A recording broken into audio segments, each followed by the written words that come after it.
Khomeini ബങ്കറിനകത്ത് പറഞ്ഞത് അങ്ങനെയാ, എന്താണെങ്കിലും നെതന്യാഹു എന്റെ തലയെടുക്കും ഉറപ്പ്. അപ്പോൾ ഞാൻ 3 പിൻഗാമികളെ പ്രഖ്യാപിക്കണ്ടേ? 3 പേരെയൊക്കെ പ്രഖ്യാപിച്ചപ്പോൾ എന്റെ പുറകിൽ ഇരുന്നിട്ട് മുജ്തബ ഖൊമേനി ഉണ്ട്, മോന എന്നെ പറയല്ലേ, ഇസ്രായേല് എടുത്തിട്ട് പോകും പറയല്ലേ. പിന്നെ ആരെ പറയും? വേറെ 3 പേരെ പറയാൻ പറയുമ്പോൾ എല്ലാവരും തൊഴുത് നിൽക്കുന്നു, ഞങ്ങളുടെ പേര് പറയല്ലേ. കാരണം ഈ അധികാര കസേരയിൽ ആരിരുന്നാലും അവരുടെ തല ഇസ്രായേലിനുള്ളതാ, പേടിച്ചിട്ട്. അതുപോലെ പറയാനുള്ളത് പറഞ്ഞിട്ട് ചത്താൽ വളരെ നല്ലതല്ലേ? വളരെ നല്ലത്. അയ്യോ, എൻ്റെ മരുമോൻ പിന്നെയും വന്നിട്ടുണ്ടല്ലോ, മുഹമ്മദ് ഹനീഫ. ആ മരുമോനെ എന്തേ? ഇവനെയൊക്കെ പറഞ്ഞ് വിട് റെനി. ബലാ പിടിച്ച മദ്രസ പൊട്ടന്മാരായിട്ടുള്ള തലച്ചോറില്ലാത്ത ഇനങ്ങൾ, സ്കൂളിന്റെ മുറ്റം കണ്ടിട്ടില്ലാത്ത, പൊതുബോധമില്ലാത്ത, ധാർമ്മികതയില്ലാത്ത, രാജ്യസ്നേഹമില്ലാത്ത, ഹൂറികളുടെ മുലയും യോനികളും മാത്രം സ്വപ്നം കണ്ട് നടക്കുന്ന ഈ പാഴുകളെയൊക്കെ രക്ഷപ്പെടുത്താൻ ലോകത്തൊരു ശക്തിക്കും സാധിക്കില്ല. പറഞ്ഞു വിട്ടേരെ. അപ്പോ ലോകം ഒരു ഭാഗത്ത് കത്തിക്കൊണ്ട് നിൽക്കുമ്പോഴും ഇവരുടെ ചിന്ത നബിദിനത്തിന് നെയ്ച്ചോറോ അതോ പോത്ത് ബിരിയാണിയോ? നോക്കിക്കോ, ഞാൻ പറയണതാണോ എന്ന്. നിരാകരിച്ചുകൊണ്ട് നഹി ചെയ്തുകൊണ്ട് ഹദീസ് ഉണ്ട്, വ്യക്തമായ ഹദീസ്. അതന്നെ, ജന്മദിനാഘോഷത്തിനെതിരെ ഹദീസ് ഉണ്ട്. ആഘോഷിക്കരുത്, ജന്മദിനം ആഘോഷിക്കരുത്, മുത്തുനബിയുടെ തന്നെ. അപ്പൊ മറ്റുള്ളവർക്ക് പിന്നെ പറയണ്ടല്ലോ. ഫല്യഫ്രഹു എന്ന് പറഞ്ഞാൽ ജന്മദിനം ആഘോഷിക്കൂന്നല്ലോ അതിന്റെ അർത്ഥം. അല്ല, ഫല്യഫ്രഹു എന്ന് പറഞ്ഞാൽ ടെൻഷൻ ആയിരിക്കുന്ന, സന്തോഷിക്കൂ. അത് ഖുർആനല്ലേ? ജന്മദിനം ആഘോഷിക്കുമ്പോ അതൊരു ബിദഅത്താണല്ലോ എന്ന് മനസ്സിലാക്കിയിട്ട് അതിനെ എതിർത്തുകൊണ്ട് സന്തോഷിക്കൂ. അങ്ങനെ ജന്മദിനം ആഘോഷിക്കുക. അള്ളാഹുവിന്റെ റഹ്മത്ത് കൊണ്ട്, അള്ളാഹുവിന്റെ നബിദിനം. അങ്ങനെ അല്ല, അങ്ങനെ അർത്ഥം വരില്ല. അങ്ങനെ നബിദിനത്തെ അള്ളാഹുവിന്റെ നബിദിനം അല്ല, ശരിയാവും. അല്ല, ഈ എല്ലാവർക്കും കിളി പോയോ? അള്ളാഹുവിന്റെ നബിദിനമോ? എന്തോ ഒരു സ്പെല്ലിംഗ് മിസ്റ്റേക്ക് ഇല്ലേ? ഇവന്മാരിൽ നിന്നും ഇതൊക്കെ തന്നെ പ്രതീക്ഷിച്ചാൽ മതി കേട്ടോ. അള്ളാഹുവിന്റെ നബിദിനം.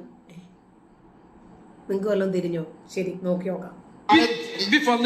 റഹ്മത്ത്, ഫദ്ല് എന്ന 2 എണ്ണം കൊണ്ട് നിങ്ങൾ സന്തോഷിക്കുക. റഹ്മത്ത് കൊണ്ട് നിങ്ങൾ സന്തോഷിക്കുക. റഹ്മത്താണ് മുത്തുനബി സ്വല്ലല്ലാഹു അലൈഹി വസല്ലം. അതിൽ യാതൊരു തർക്കവുമില്ല. ആ മുത്തുനബിയെ കൊണ്ട് സന്തോഷിക്കുക. മുത്തുനബിയെ കൊണ്ട് സന്തോഷിക്കുക എന്ന് പറഞ്ഞാൽ മുത്തുനബിയുമായി ബന്ധപ്പെട്ട എന്തൊക്കെയുണ്ടോ ആ ഓരോന്നുമായും സന്തോഷിക്കുക. അതിൽ നബിദിനം ആയാലും സന്തോഷിക്കുക, അല്ലാതെ ആയാലും സന്തോഷിക്കുക. എതിർത്തുള്ള ഹദീസ് ഉസ്താദിന് വലിയ ഹദീസ് കേൾക്കാനുള്ള ബോധ്യമാണ്. അപ്പോ ഫൽഫ്രഹു എന്ന് പറഞ്ഞ ആ ഫറഹിന്റെ ഉമൂമിൽ നിന്ന് ജന്മദിന ആഘോഷത്തെ ഒഴിവാക്കണം. കാരണം ഹദീസിൽ നഹി വന്നിട്ടുണ്ട്. എന്താണ് ആ നഹിയുടെ? നഹി സ്വഹീഹ് മുസ്ലിമിന്റെ വ്യക്തമായ ഹദീസിൽ കാണാം. തിങ്കളാഴ്ചത്തെ നോമ്പിനെ കുറിച്ച് മുത്തുനബിയോട് ചോദിക്കപ്പെട്ടു. അപ്പൊ അവിടുന്ന് പറഞ്ഞു ഫീഹി വുലിത്തു. അപ്പൊ എന്താ കാരണം? ഞാൻ ജനിച്ചതിന്റെ പേരിൽ നിങ്ങൾ എന്താ ചെയ്യേണ്ടത്? ആഘോഷിക്കണം എന്നല്ല, ആഘോഷത്തിന്റെ. അതിന് നബി ജനിച്ചത് തിങ്കളാഴ്ചയാണെന്ന് നിങ്ങൾ വിശ്വസിക്കുന്നുണ്ടോ? നബി ജനിച്ചതും മരിച്ചതും 5 ദിവസമാണ് റിപ്പോർട്ടുകളിൽ ഉള്ളത്. ജനിച്ച ദിവസം തന്നെയാണ് മരിച്ചത് എന്നത് ഉറപ്പാണ്. പക്ഷെ ജനിച്ചതും മരിച്ചതും ഒരു ദിവസമാണ്. നിങ്ങൾ സന്തോഷിക്കുന്നത് നബിയുടെ മരണമാണോ നബിയുടെ ജനനമാണോ? നബിയുടെ മരണം സന്തോഷിക്കുന്നവർക്ക് അതാകാം, നബിയുടെ ജനനത്തെക്കുറിച്ച് സന്തോഷിക്കുന്നവർക്ക് അതാകാം. അതാണ് എന്നെ സംബന്ധിച്ചിടത്തോളം. ഈ പാഴ് ജനിക്കാതിരുന്നിരുന്നെങ്കിൽ എത്രയോ ചോരപ്പുഴയുടെ ഒഴുക്ക് തടയാമായിരുന്നു. ഇന്ന് ലോകത്ത് മനുഷ്യൻ പരസ്പരം സ്നേഹത്തോടെ, സന്തോഷത്തോടെ, സഹിഷ്ണുതയോടെ പരസ്പരം കൊണ്ടും കൊടുത്തും പങ്കുവെച്ച് വളരെ നന്നായി ജീവിക്കുമായിരുന്നു. ജീവിതം എത്രയോ മെച്ചപ്പെടുമായിരുന്നു, യാതൊരു സംശയവുമില്ല. നിരാകരണമായ നോമ്പാണ് നിങ്ങൾ ചെയ്യേണ്ടത്. അപ്പോ അപ്പൊ നോമ്പ് നോൽക്കൂ എന്നുള്ള കൽപ്പന അതിന്റെ ഓപ്പോസിറ്റ് കൊണ്ടുള്ള നഹിയാണ്. അപ്പോ ഒരിക്കലും നോമ്പും ആഘോഷവും ഒത്തുപോകില്ല. റബീഉൽ 12 അല്ല ഹദീസിലുള്ളത്. ജന്മദിനം ആഘോഷിക്കരുത് എന്നാണ് ഹദീസിലുള്ളത്. റബീഉൽ 12 പറ്റി അല്ല ഹദീസിലുള്ളത്. റബീഉൽ 12 എന്നുള്ള പരാമർശം ഹദീസിലില്ല.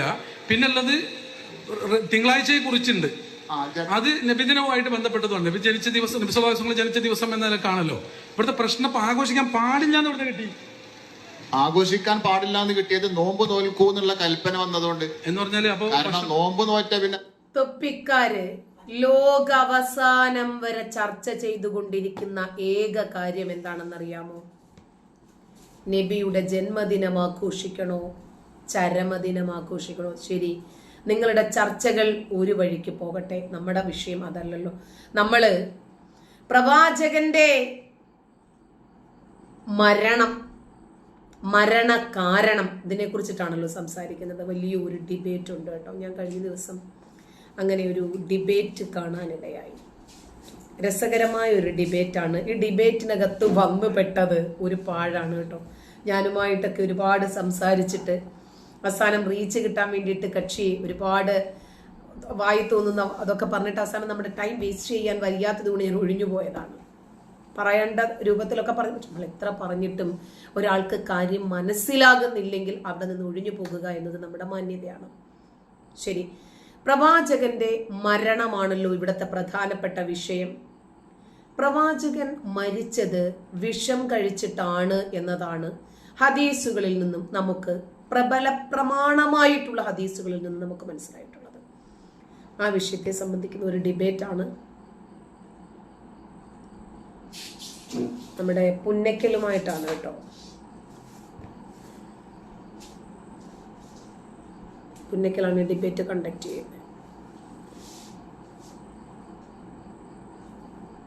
വരുന്ന ആള് മര്യാദയ്ക്ക് ഒരിടത്ത് നിന്നാൽ അദ്ദേഹത്തിന് നിന്നു പോകാം. പുന്നക്കലും എന്താണ് പേര് എന്ന് എനിക്ക് ഓർമ്മയില്ല, ആരോ ആവട്ടെ, വരുത്തനുമായിട്ടുള്ള ഡിബേറ്റാണ്. സ്വാഗതം. ഇവിടെ അബ്ദുൽ സമദ് എന്ന് പറയുന്ന ബ്രദറുമായിട്ട് ചർച്ച നടന്നുകൊണ്ടിരിക്കുകയായിരുന്നു. അദ്ദേഹത്തിന്റെ നെറ്റ് ഡൗൺ ആയിട്ട് ഒരു വിറയിൽ വന്നപ്പോൾ ഒന്ന് പോയിട്ട് രണ്ടാമത് വരാൻ പറഞ്ഞാണ്.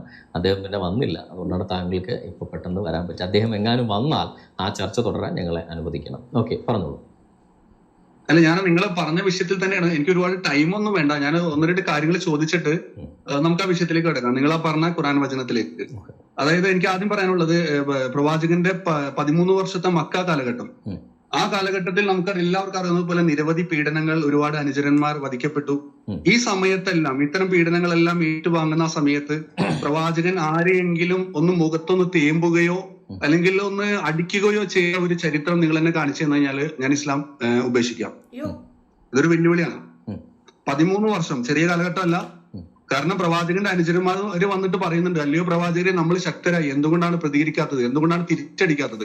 അപ്പോഴെല്ലാം പറയുന്നത്, മുൻകഴിഞ്ഞ പ്രവാചകന്മാർ ഇതിലും വലിയ പ്രയാസങ്ങൾ നേരിട്ടിട്ടുണ്ട്, നിങ്ങൾ ക്ഷമിക്കൂ എന്നാ പറയുന്നത്. അപ്പോൾ ആ പ്രവാചകൻ 13 വർഷക്കാലത്തെ മക്ക കാലഘട്ടത്തിൽ ഒരാളുടെ മുഖത്തൊന്ന് തേമ്പിയ ചരിത്രം സെബാസ്റ്റ്യൻ നിങ്ങൾ കാണിക്കണം. എന്നിട്ട് ഞാൻ അടുത്ത വിഷയത്തിലേക്ക് കിടക്കാം. ഇവിടെ അദ്ദേഹം പറയുന്നത്, മുഹമ്മദ് മക്ക കാലയളവിൽ ആരെങ്കിലും എന്തെങ്കിലും ചെയ്തിട്ടുണ്ടെങ്കിൽ ആ ചരിത്രം ഒന്ന് കാണിക്കാനാണ് ഇദ്ദേഹം ആവശ്യപ്പെടുന്നത്. ഇതിനകത്ത് ഒരു റീസൺ, ഇദ്ദേഹം ഈ ചിന്തിക്കുന്നത് പോലെ, മുസ്ലിങ്ങളുടെ ധാരണ പോലെ മുഹമ്മദ് അന്നത്തെ കാലത്തൊരു പ്രവാചകനല്ലായിരുന്നു. ചെറിയ ന്യൂനപക്ഷം വരുന്ന ചെറിയൊരു സമൂഹം മാത്രം പ്രവാചകൻ എന്ന് വിളിച്ച് പുറകെ നടന്നിരുന്ന ഒരു, തന്നെയുമല്ല പ്രവാചകൻ എന്ന പേര് മാത്രമല്ല, ആ കാലഘട്ടത്തിൽ മുഹമ്മദ് ഒരു വ്യക്തിയായി പോലും അംഗീകരിക്കപ്പെട്ടിരുന്നില്ല. അന്ന് കുന്നിൻ ചെരുവിലെ ഈത്തപ്പനെ എന്ന് വിളിച്ച് ആളുകൾ കളിയാക്കുകയും തന്തയ്ക്കു പിറക്കാത്തവൻ എന്ന രൂപത്തിൽ ആരും നട്ടുനനയ്ക്കാതെ കുന്നിൻ ചെരുവിൽ വിത്തു വീണ് മുളച്ച ഈത്തപ്പന എന്ന രൂപത്തിൽ അങ്ങാടി പയ്യൻ, ചന്തപ്പയ്യൻ എന്നൊക്കെയായിരുന്നു മുഹമ്മദിനെ വിളിച്ചിരുന്നത് പോലും. 13 വർഷത്തെ മക്ക കാലഘട്ടത്തിൽ ഒരിക്കൽ പോലും മുഹമ്മദ് ഒരു വ്യക്തിയായി അംഗീകരിക്കപ്പെട്ടിരുന്നില്ല. ഒരു സ്വയം പ്രഖ്യാപിത പ്രവാചകനായിരുന്നു ഖുറൈശികളെ സംബന്ധിച്ചിടത്തോളം, യഹൂദന്മാരെ സംബന്ധിച്ചിടത്തോളം, ക്രിസ്ത്യാനികളെ സംബന്ധിച്ചിടത്തോളം മുഹമ്മദ് ഒരു നേതാവോ ഒരു ആഴുമോ അല്ലായിരുന്നു. വഴി കൂടെ പോകുന്ന ഒരു സാധാരണ ഖുറൈശി ഗോത്രത്തിൽപ്പെട്ട മുഹമ്മദ് ബിൻ അബ്ദുള്ള ബിൻ മുത്തലിബ്, ഇതായിരുന്നു മുഹമ്മദ് എന്ന് പറയുന്ന ഒരു യുവാവ്. ഖദീജയുടെ ഭർത്താവായിട്ട് അങ്ങനെ വിവാഹം കഴിച്ച് സമ്പന്നനായി തീർന്ന ഒരു സാധാരണ ഒരാൾ, അത്രയും ഉണ്ടായിരുന്നത് മുഹമ്മദ്. ആ മുഹമ്മദ് ഖുറൈശി ദൈവങ്ങളുടെ അവരുടെ ബഹുദൈവ വിശ്വാസത്തിൽ കൈകടത്തിയിട്ട് ഖുറൈശി ദേവനായ അള്ളാഹ്ക്ക് പെൺമക്കളില്ല എന്ന് ഖുറൈശികളുമായി വാദിച്ചപ്പോൾ അവര് മുഹമ്മദിനെ തേമ്പി. അത് സത്യമാണ്, അദ്ദേഹത്തിന്റെ വാക്കാട്ടോ, ഞാൻ പറഞ്ഞില്ല. തേമ്പുക എന്നൊക്കെ, മുഖത്ത് തേമ്പുക എന്നൊക്കെ അദ്ദേഹം പറഞ്ഞുകൊണ്ട് ഞാൻ ഉപയോഗിച്ചെന്നുള്ളൂ. മുഹമ്മദിന് അവര് പറഞ്ഞു. ഇപ്പൊ ഉദാഹരണത്തിന് ഹിന്ദുമതം ഇന്ത്യയിലെ ഔദ്യോഗിക മതമല്ല 80% വരുന്ന ആളുകൾ ഹിന്ദുക്കളാണ് ഇന്ത്യയിൽ ആയിരുന്നു. ഇപ്പൊ എങ്ങനെയാണെന്ന് എനിക്കല്ല, പണ്ട് സ്വാതന്ത്ര്യം കിട്ടിയപ്പോൾ 86% ഹിന്ദുക്കളായിരുന്നു. അപ്പോൾ ഹിന്ദു മതത്തിലെ ഒരാൾ വന്നിട്ട്, മുസ്ലിങ്ങളോ ക്രിസ്ത്യാനികളോ അല്ല, ഹിന്ദു മതത്തിൽ നിന്നൊരാൾ വന്നിട്ട് പറയാ ശിവന് മക്കളില്ല, ശിവന്റെ ഭാര്യയല്ല പാർവതി, വിഷ്ണുവും ബ്രഹ്മാവും ഒന്നും ദൈവമല്ല എന്ന് പറഞ്ഞാൽ അവനെ ഹിന്ദുക്കൾ തന്നെ എടുത്ത് പഞ്ഞിക്കിടും. ഇതുപോലെയാണ് മുഹമ്മദ് ഖുറൈശികളുടെ ഇടയിൽ ചെന്നിട്ട് ഖുറൈശി ദേവനായ അള്ളാഹുവിന് മക്കളില്ല, അള്ളാഹു മാത്രമാണ് ദൈവം, ഹുബാലും അരയും തുഷാരയും ഒന്നും ദൈവങ്ങളല്ല, അള്ളാഹു മാത്രമാണ് ദൈവം എന്ന് പറഞ്ഞപ്പോൾ ഖുറൈശികള് മുഹമ്മദിനെ പഞ്ഞിക്കിട്ടു. അല്ലാതെ മുഹമ്മദ് വലിയ നേതാവൊന്നുമല്ല. മുഹമ്മദ് എന്നിട്ട് അവിടെ നിന്നുകൊണ്ട് തന്റെ അനുചരന്മാരെ കൂട്ടിക്കൊണ്ട് അവിടത്തെ ലോക്കൽ സിസ്റ്റത്തിന്, അവിടത്തെ ഖുറൈശി ഭരണത്തെ എതിരിടുന്ന റിവോൾട്ടാണ്. അതുവരെ മക്കയിലെ ജനങ്ങൾ മുഴുവനും ആരാധിക്കുകയും അവർ പ്രാർത്ഥിക്കുകയും നേർച്ചകളും അർച്ചകളും പ്രതിഷ്ഠകളും അർപ്പിച്ചുകൊണ്ടിരുന്ന ആ വിഗ്രഹങ്ങളെല്ലാം അടിച്ചു തകർത്ത് അതിനൊന്നും യാതൊരു കഴിവുമില്ല എന്ന് പറഞ്ഞ് ഒരൊറ്റ വിഗ്രഹത്തെ മാത്രം ദൈവമായി സങ്കല്പിച്ച് പടച്ചോനായിട്ട് സങ്കല്പിച്ച് സംസാരിച്ചപ്പോൾ സ്വാഭാവികമായും അവര് പഞ്ഞിക്കിടാതിരിക്കുവോ? ചെയ്യും. മുഹമ്മദ് അലി ഹാദ ജ്മഅതന എന്നാണ് പ്രവാചകന്റെ പിതൃവ്യൻ പോലും പ്രവാചകനോട് ചോദിച്ചത്. ഇതിനു വേണ്ടിയാണോ മുഹമ്മദേ നീ ഞങ്ങളെ ഒരുമിച്ച് കൂട്ടിയത്? മുഹമ്മദേ നിനക്ക് നാശം. അപ്പുറത്തെ ഒരു മലയുടെ മുകളിലേക്ക് മലയുടെ താഴെ വിശ്വാസികളെയും അവിശ്വാസികളെയും എല്ലാം, മക്കയിലെ മുശ്രിക്കുകൾ എന്നാണ് നബി പറയാ, എല്ലാവരെയും ഒരുമിച്ച് കൂട്ടിയിട്ട് പ്രവാചകൻ ആ മലയുടെ മുകളിലേക്ക് കയറിയിട്ട് ചോദിച്ചു, അല്ലയോ മക്കക്കാരെ, അപ്പുറത്തെ ഭാഗത്ത് നിന്നൊരു സൈന്യം നിങ്ങളെ ആക്രമിക്കാൻ വരുന്നു എന്ന് ഞാൻ പറഞ്ഞാൽ നിങ്ങളത് വിശ്വസിക്കുമോ? വിശ്വസിക്കും. അപ്പൊ പറഞ്ഞു, അലൈസല്ലാഹു ബികാഫിൻ അബ്ദ, നിങ്ങൾക്കൊരു അല്ലാഹു പോരെ? അതുകൊണ്ട് ഞാൻ നിങ്ങളോട് പറയുന്നു, വലഖദ് ബഅസ്നാ ഫീ കുല്ലി ഉമ്മത്തിൻ റസൂലാ അൻ ഇബ്ദുല്ലാഹ വജ്തനിബു തഅൂതി. എല്ലാ സമുദായത്തിലേക്കും അല്ലാഹു പ്രവാചകന്മാരെ അയച്ചത് അല്ലാഹുവിനെ അല്ലാതെ ആരാധിക്കരുത് എന്ന ആശയം, എന്ന തത്വം നൽകിക്കൊണ്ടായിരുന്നു. അതുകൊണ്ട് അല്ലാഹുവിനെ മാത്രം ആരാധിച്ചാൽ മതിയെന്ന്. അപ്പൊ ആൾക്കാർ അടിച്ചോടിച്ചു. കാരണം അതുവരെ അവിടെ നിലനിന്നിരുന്ന എല്ലാ വ്യവസ്ഥിതികളെയും മമ്മദണ്ണൻ ചോദ്യം ചെയ്തപ്പോൾ അവര് തിരിച്ച് മമ്മദണ്ണനെ വെറുതെ വിടുമ്പോൾ, പ്രത്യേകിച്ച് അഡ്രസ് ഇല്ലാത്ത വ്യക്തി, ഖദീജയുടെ അഡ്രസ്സിൽ മാത്രം ജീവിച്ച ഒരു ഭർത്താവ്.